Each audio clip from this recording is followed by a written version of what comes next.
ભારતનું શિક્ષણનું બજેટ છે 1,40,000 કરોડ.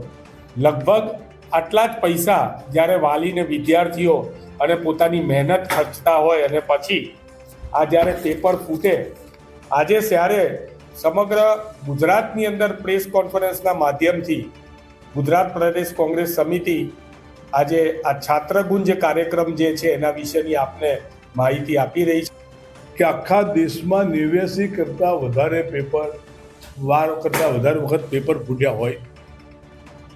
આખા દેશની અંદર આપણને બધાને ખબર હોય કે ગુજરાતના બજેટ કરતાં વધારે ખર્ચો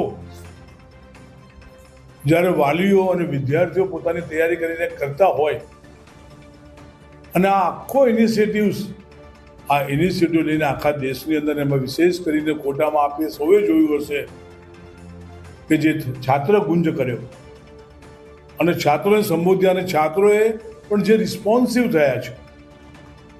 આ લાગણી ફક્ત કોટાના છાત્રો પૂરતું સીમિત નથી. ઘેર ઘેર જે છોકરાઓ જે વાલીઓ પોતાના દીકરા દીકરીઓને અલગ અલગ પરીક્ષાઓ અપાવવા માટેની તૈયારી કરી રહ્યા છે, આ બધાને લાગુ પડે છે.